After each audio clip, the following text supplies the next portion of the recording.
All right, finally got through this unit, did a make ready. It was a super hard move out. The tenant's deposit was only $500. She moved out the end of January and then just harangued and harassed me for her security deposit, which was only $500, but she destroyed the unit. She was only here a little over a year, destroyed the carpet, just threw all the knobs off the stove there, beat holes in all the walls, and I can tell on her way out she tried to repair some things, but unfortunately the paint colors didn't match, and she realized it was more work than she wanted to do or could physically do. So she switched over to just bitching at the landlord and basically blaming me, calling a lot of this normal wear and tear for just a year's time, which it is not. And we have well documented this unit, and she was saying, we're going to take you to court. I ended up actually paying her back about $300. My wife did, because my wife wasn't here and just wanted to be peacekeeper, but I just had to let this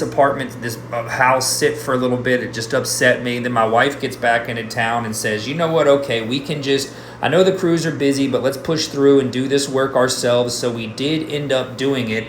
But even as my wife gets back here and she says we should have never given her $300 back, and the only reason we really did is because she actually met me at the property many times, haranguing me, harassing me, bullying me, to the point to where I actually had to call the police.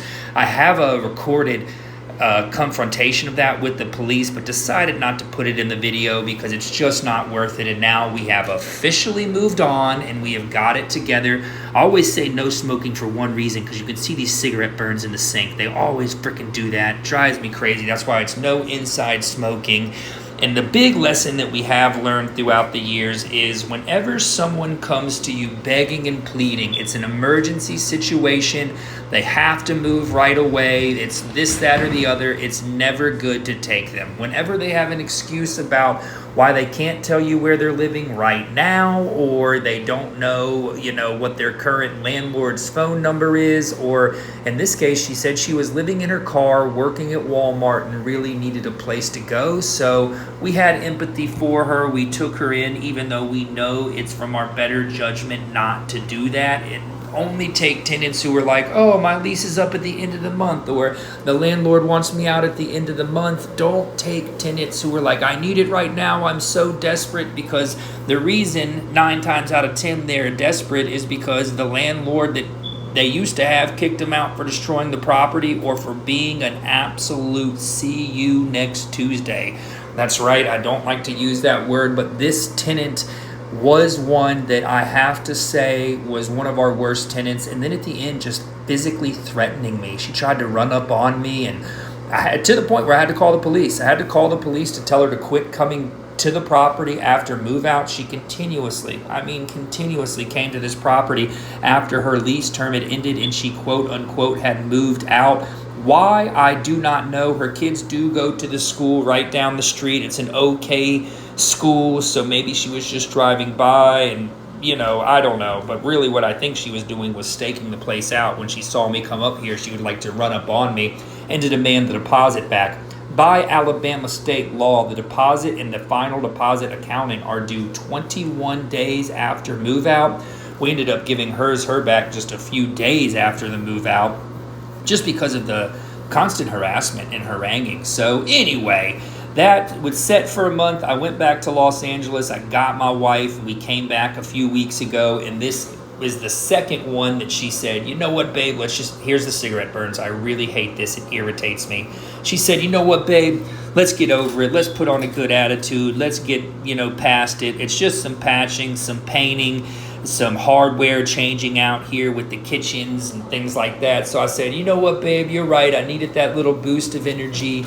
I needed that little push to kind of work on this house, because I was just going to let it sit for a bit. I didn't care about it. The energy surrounding this house and the energy of the whole situation, hate to say it, it beat me up. It really did. And so I was just going to let it sit. But luckily my wife came back to Alabama and said, let's roll up our sleeves and get this one done. Remember, we also just did the Ann house make ready ourselves. We're doing a lot of them ourselves because our 2 crews really are tied up. We've got the apartment buildings going down, the 8 unit and the 32 unit, and that really is a push to get that done. So we're pushing on those.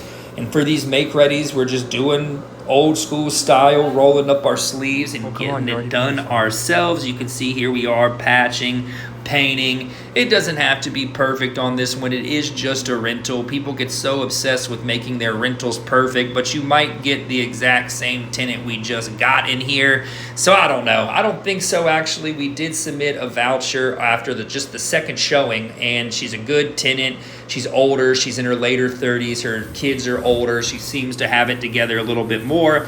We did call her previous landlord, and everything checked out. So, you know, again, if they've got some sob story and can't give you a landlord's phone number and they're homeless living in the car and they need it emergency right now, don't take them. But here we go. Finished look. Everything is patched. Everything is painted. We put some new door stoppers on. Obviously, we had to put in some new smoke detectors. You know how that goes.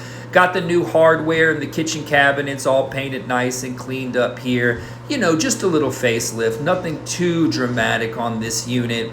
But we did get the carpet in too. Boom. This was the main thing. Carpet's in, looking clean.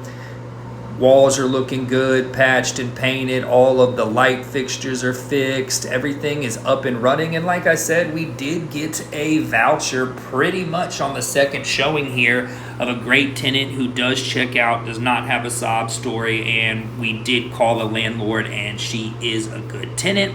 So we're looking forward to the prospects of this house. On these houses, it kind of sucks when they move out just after 1 year, because then you've got to go to great lengths to get it back up and ready. But we did it, and again, special thanks to my wife for actually getting me off my butt and making me do it. Give me a like.